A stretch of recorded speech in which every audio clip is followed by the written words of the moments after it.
Well, Donald Trump's victory has surprised leaders around the world. Russian President Vladimir Putin, in fact, expressed hope to restore relations with the United States. Putin also said even though Russia isn't to blame for the poor relations with America, that he hopes to work with Trump in the future. Внимательно следили за этой кампанией. We have been following this campaign with attention. Хочу поздравить американский народ с завершением избирательного цикла. And I'd like to congratulate the American people with the end of the electoral cycle. А господина Дональда Трампа с победой на этих выборах. And I'd also like to congratulate Mr. Donald Trump with his victory in these elections. Мы слышали предвыборные заявления еще кандидата в президенты Соединенных Штатов. We have heard his electoral slogans when he was still a candidate of the presidency, которые были направлены на восстановление отношений между Россией и Соединенными Штатами. and he spoke about resuming and restoring relations between Russia and the United States. Мы понимаем и отдаем себе отчет в том, что это будет непростой путь с учетом той деградации, в которой, к сожалению, находятся отношения между США и Россией. We understand that the way to that would be difficult, taking into account the current state of degradation of relations between the US and Russia. И это, как я уже многократно говорил, не наша вина, что российско-американские отношения находятся именно в таком состоянии. And as I have repeatedly said, that is not our fault that the Russian-American relations are in that poor state. Но Россия готова и хочет восстановления полноформатных отношений с Соединенными Штатами. But Russia is ready and wants to restore the full-fledged relations with the United States. Повторяю, исходим из того, что это будет непростой путь, но мы готовы пройти и свою часть. I repeat, we understand that this will be a difficult way, but we are ready to play our part in it. И сделать все, чтобы вернуть российско-американские отношения на устойчивую траекторию развития.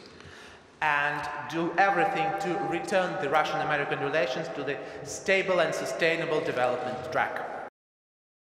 And CBS News foreign correspondent Elizabeth Palmer now joins us from Moscow. And Liz, quite simply, what are we hearing from the Kremlin at this hour?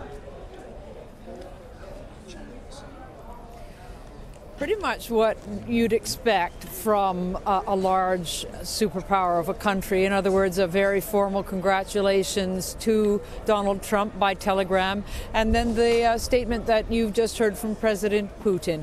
He sees this as an opportunity to, as he puts it, warm relations between Russia and the United States. What that means is that he hopes the U.S. will be less interventionist, will perhaps lift the sanctions on Russia, maybe even recognize Putin's claim on Crimea, and really leave Russia alone. Putin sees America as an opponent, and he doesn't like American, as he would put it, meddling. And he hopes that President-elect Trump will change course, perhaps focus inwardly, and pay less attention to the rest of the world. Liz, Donald Trump has said it would be nice to work with Russia to defeat ISIS, but it will probably prove a fairly thorny thing to work with Russia, given Putin's support for Syrian President Bashar al-Assad. Of course, the U.S. has firmly been against him and demanded for him to step down. So how could we envision joint talks with Russia even beginning at this point? It's hard to read Putin's mind. He's a black box, but it would make sense that he would like the U.S. to sort of withdraw from Syria, if you like. The United States has not committed any military resources to central Syria. The U.S. planes have largely been out in the eastern part bombing ISIS, and Putin may want that to become formal.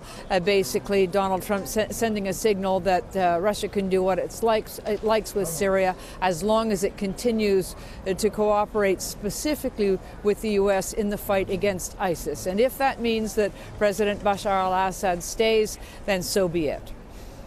Liz Palmer in Moscow, we do appreciate the time.